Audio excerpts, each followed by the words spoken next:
Hoje o TV Notícias mostra a movimentação no velório de uma das figuras políticas mais importantes para Uberlândia, o berlandense e ex-governador de Minas Gerais, Rondon Pacheco, que morreu aos 96 anos.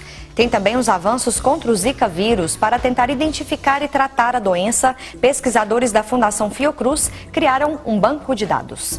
E ainda depois do feijão, o leite é o grande vilão do consumo. O aumento no preço do litro do alimento assusta muita gente e preocupa comerciantes. Essas e outras informações você confere agora no TV Notícias.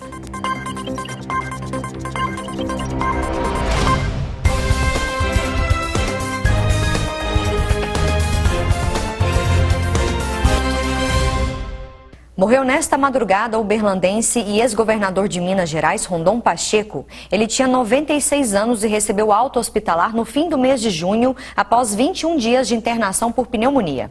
A notícia da morte de Rondon Pacheco foi anunciada pela família. E o velório foi realizado no Palácio dos Leões, na Praça Clarimundo Carneiro, setor central de Uberlândia. Rondon Pacheco nasceu em Uberlândia no dia 31 de julho de 1919, iniciou a carreira política em 1947 como deputado estadual. Foi deputado federal no Rio de Janeiro no ano de 1950, período em que a cidade era considerada capital do país. Na década de 60, foi ministro de Estado como chefe do Gabinete Civil do presidente Arthur da Costa e Silva. Em 1971, foi o primeiro uberlandense chefe do governo de Minas Gerais. Em Uberlândia, obras importantes receberam o nome do ex-governador, como Avenida Rondon Pacheco e também o Teatro Rondon Pacheco. No ensino superior, Rondon Pacheco teve grandes contribuições.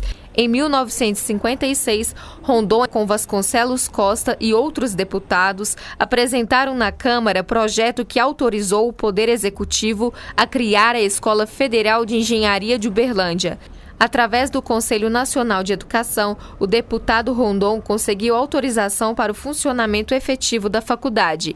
A aula inaugural foi no dia 3 de abril de 1965.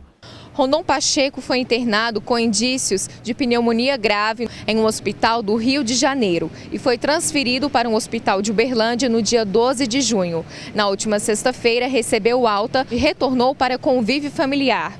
E na madrugada dessa segunda-feira, 4 de julho, a família anunciou a morte do ex-governador de Minas Gerais. Rondon Pacheco foi enterrado no cemitério São Pedro, bairro Martins, às 5 horas da tarde. E agora vamos conferir como fica o tempo amanhã, terça-feira. E em Uberlândia, céu aberto e sem previsão de chuva. Mínima de 13 e máxima de 26 graus. Veja no mapa como fica o tempo em outras cidades.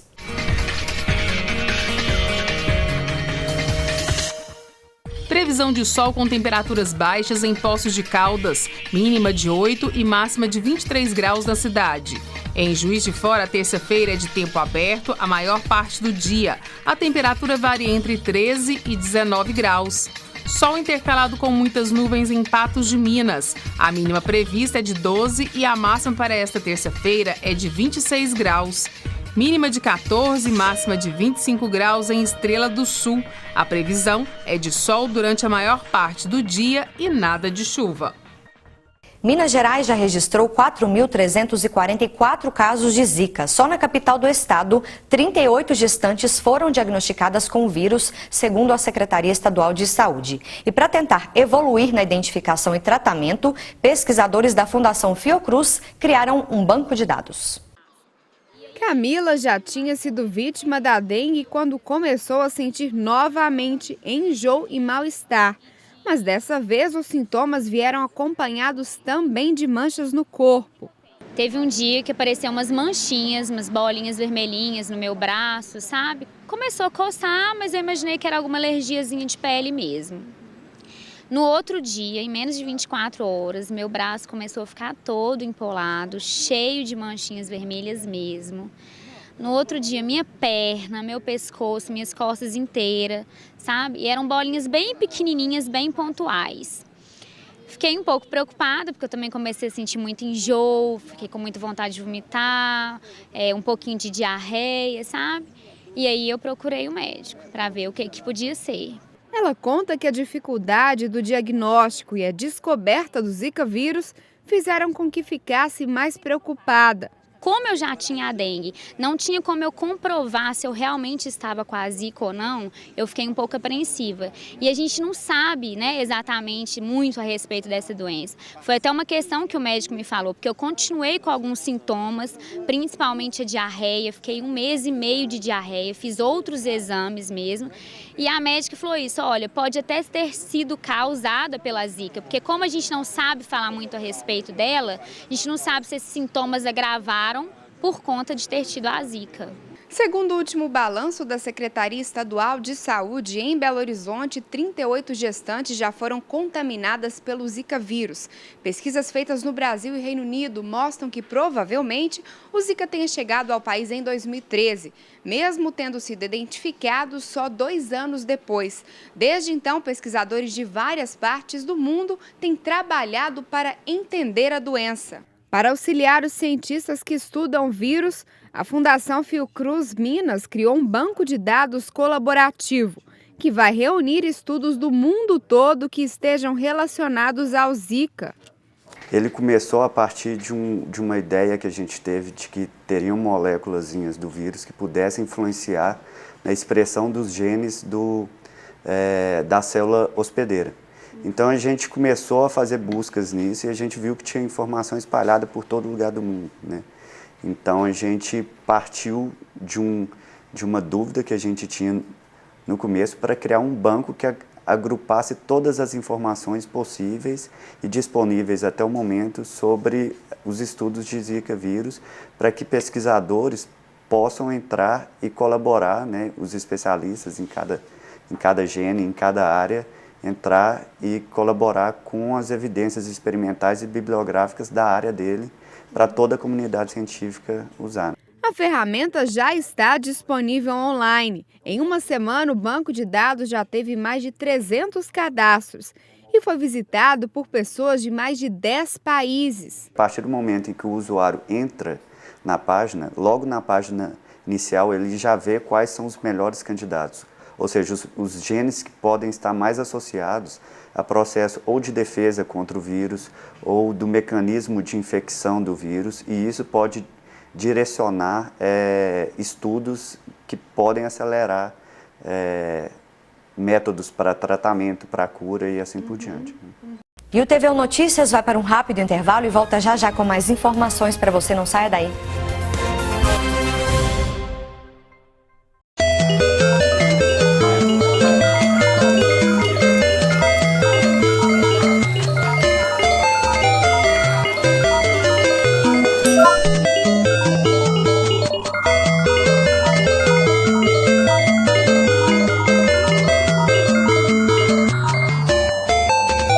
Consumo infantil não é brincadeira. Crianças sempre querem mais. Compre com responsabilidade.com.br.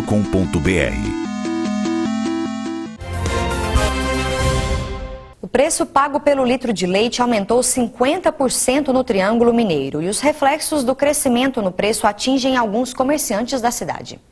À primeira vista, parece tudo em ordem na prateleira de leite, mas, para surpresa dos consumidores, nas plaquinhas de preço tem novidade.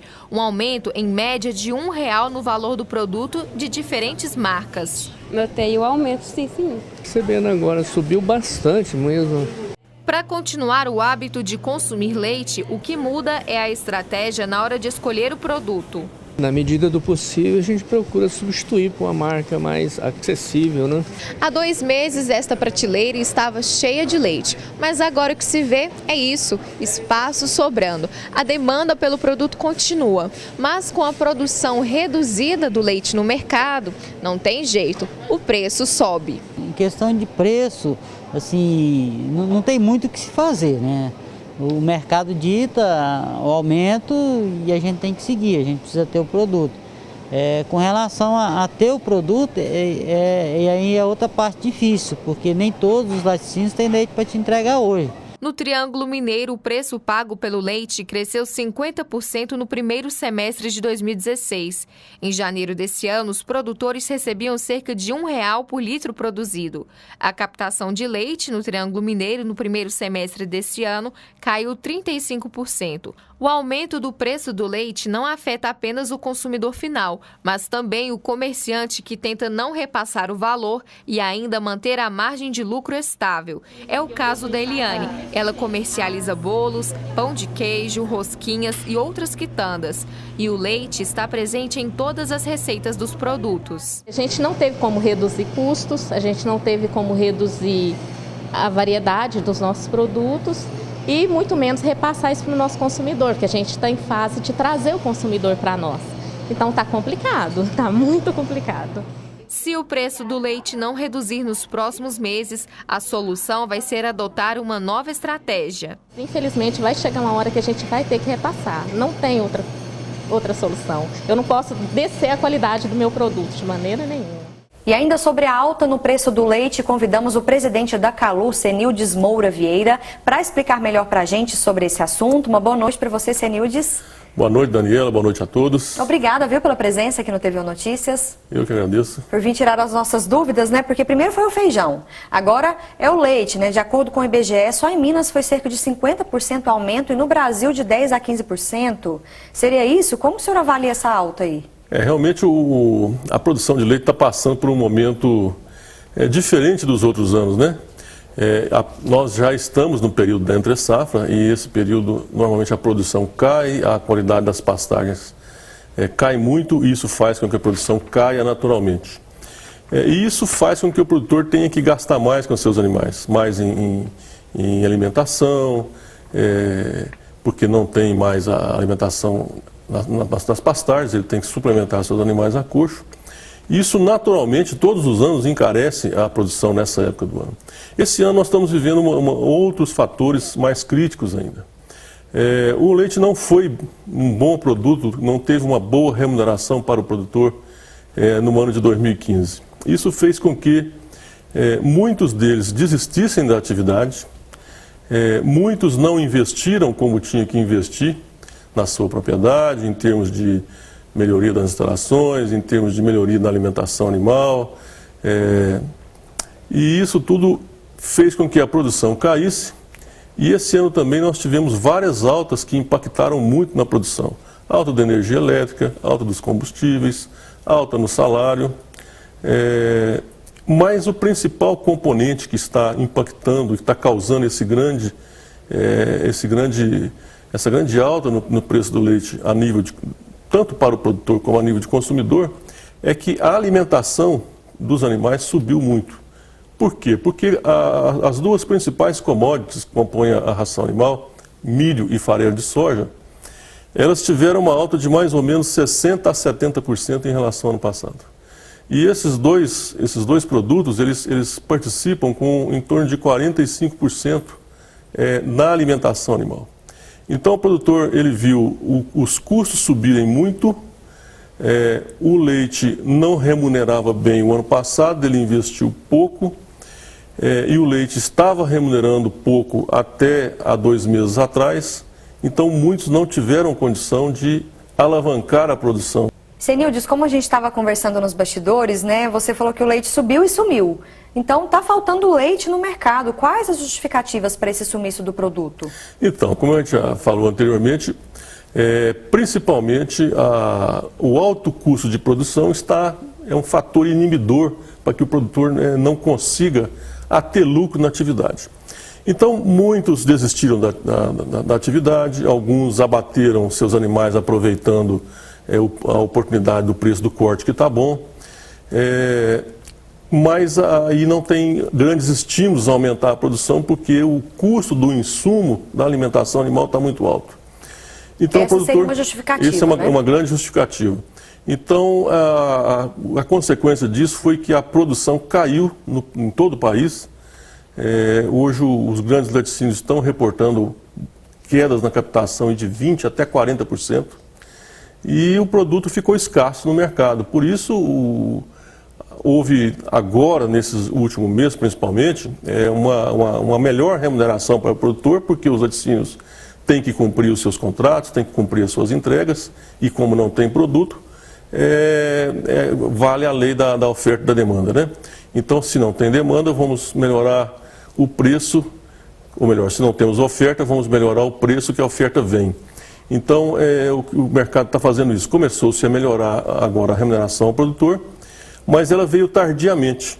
Ainda não temos a resposta em termos de produção, do aumento de produção que todos esperam. Isso está fazendo com que o produto está encarecendo a nível de consumidor. Agora, Zenildes, a questão dos produtores rurais, produzirem leite em pó para exportação tem influenciado? É uma justificativa para esse sumiço do leite líquido no mercado? Não é essa a justificativa. Na realidade, nós estamos importando muito mais do que exportando. E se tivesse importando em grandes volumes, talvez não estaria faltando o leite no mercado. Mas a realidade é que entrou-se muito leite importado via Uruguai e tudo, mas esse leite não tem ainda atendido ao crescimento da demanda nesse momento. Por isso não tem trazido grandes reflexos. Agora, dá para fazer uma previsão aí, uma estimativa de aumento para o próximo mês? Como que você avalia, Zenildes? Olha, o que vai balizar isso é o poder de compra do consumidor. O produto está escasso, ainda está faltando. Como eu falei, não tem grandes respostas em termos de produção, embora nós sabemos que quando voltar o período de chuvas, essa produção vai aumentar, mas onde o mercado vai parar? Onde o consumidor tiver poder de compra suficiente para adquirir o produto. Agora... Então, ainda nesses próximos meses, 2, 3 meses a curto prazo, a gente prevê ainda uma produção menor e uma falta de produto no mercado. Preço nas alturas ainda, né, por enquanto. Então, o que você recomenda? É melhor que o consumidor estoque o leite em casa ou espere o leite baixar e troque por outros produtos? O leite é um produto de consumo diário, né? Então, não dá para se fazer um grande estoque de leite e tudo. E nesse momento, nós temos notícias, por exemplo, de alguns supermercados que estão racionando até a quantidade de leite para o consumidor, porque não tem disponibilidade.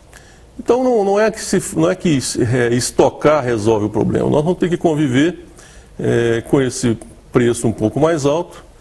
Por outro lado, o produtor está sendo melhor remunerado agora, então ele começa a investir mais na atividade. Essa resposta pode vir daqui a alguns meses e isso o mercado se normaliza, se regulariza, como sempre acontece. Então vamos aguardar aí os próximos meses, né? Muito obrigada pela sua entrevista, Zenildes, aqui no TVU Notícias. Obrigado, Daniela, e uma boa noite a todos. Boa noite. E o TVU Notícias é para um rápido intervalo e volta já já, não saia daí.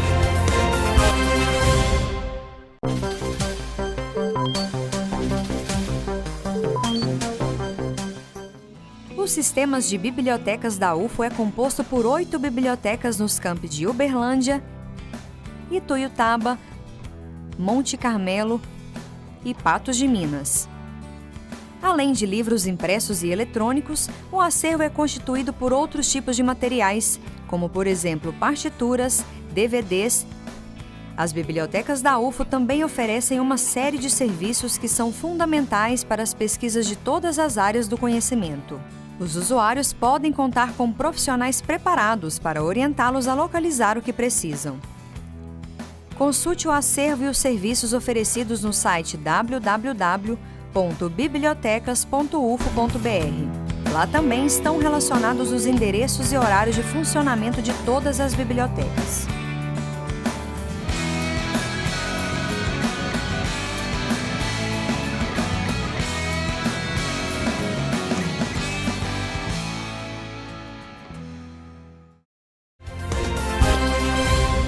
O papelão é o material mais recolhido pelo programa de coleta seletiva de Uberlândia e o serviço é oferecido de segunda a sexta-feira em vários pontos. No total, são 10 caminhões de coleta seletiva. A música anuncia a passada do caminhão da coleta seletiva. O programa começou em 2011 e os primeiros bairros contemplados foram Santa Mônica e Segismundo Pereira. Existe uma política nacional, né, de resíduos sólidos que orienta as cidades a implementar a política pública de coleta seletiva na cidade, e aí a Prefeitura de Uberlândia, né, desde 2011, vem realizando esse trabalho no sentido de resolver tanto o problema ambiental, que é diminuir o impacto ambiental, e principalmente no aterro sanitário, e também fazer uma política social, né, de inclusão dos próprios catadores de material reciclável nesse processo da política pública. O serviço da coleta seletiva conta com 10 veículos. Um caminhão que passa no setor do centro de segunda a sexta-feira a partir das 5 da tarde. E os outros 9 fazem revezamento em vários bairros da cidade nos turnos da manhã e tarde. Acho que historicamente o material que mais coletamos, né, e que tem maior comercialização é o papelão, né? Então hoje o grosso do que é coletado na coleta seletiva, principalmente por nós e pelos próprios catadores, é o papelão. Os resíduos coletados são repassados para 5 associações de catadores de materiais recicláveis e uma cooperativa, todas conveniadas na Prefeitura Municipal. Nós levamos todo esse material para as associações de catadores, né, que tem barracões, que vai fazer a triagem desse material, a pesagem, a prensagem e a comercialização final. Luiz explica que a população pode ajudar a otimizar o serviço com a separação dos resíduos. A separação é muito simples, é o lixo seco, que é o reciclável, que é papelão, papel, vidro, plásticos, e aí isso vai ser para a coleta seletiva, e o úmido, que é o para convencional, que é o resto de comida e rejeitos de banheiro, por exemplo, né? E para saber os horários, dias e bairros do programa de coleta seletiva, basta acessar o site da Prefeitura www.uberlandia.mg.gov.br. E agora vamos falar de teatro. Amanhã começa uma série de apresentações gratuitas em Uberlândia. Quem dá os detalhes para a gente é a Aline França, que é produtora da Escola Livre do Grupo Pontapé de Teatro, né, Aline? Uma boa noite para você. Boa noite. Obrigada, viu, pela presença aqui no TVU Notícias. Eu que agradeço. É isso mesmo? Começa amanhã e vai até o dia 13, uma série de apresentações gratuitas aí para o público? Isso, do dia 5 ao dia 13 de julho, é gratuito, né? Todo mundo de Uberlândia pode participar. Agora, vocês fazem isso há um tempo já, não é isso? É resultado de quê? De um projeto da escola, do Grupo Pontapé de Teatro? Isso, é resultado de um projeto. A gente faz com os alunos, os temas são escolhidos pelos professores, pelos alunos, né? Do que os alunos querem falar, né, a respeito. E a gente tem alguns temas que os espetáculos vão se chamar Checkmate, Origem de Quê, De Onde Eu Vim, De Onde Isso Veio, Menino ou Menina.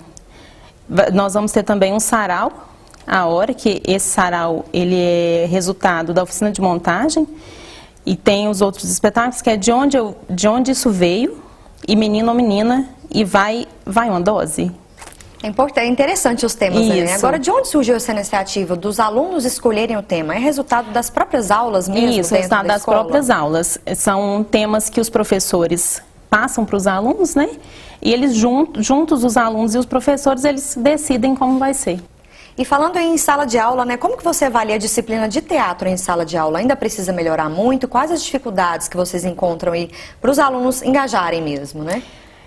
Eu acho que ainda falta em relação à cultura, né? O pessoal ainda tem uma visão assim um pouco curta em relação à cultura, principalmente aqui em Uberlândia. Em questão assim dos espetáculos mesmo a gente pode ver isso, que assim o público para os atores aqui, né, de Uberlândia, eu acho que é mais complicado isso. Ainda é um público reduzido. Isso, ainda é um público reduzido. Falta adesão, assim, né? Isso, na minha opinião. E é com essa proposta que vem aí essa série de apresentações de graça aí para a comunidade, né? Isso. Vamos fazer o convite. Onde serão essas apresentações? As apresentações é na Escola Livre do Grupo Pontapé de Teatro.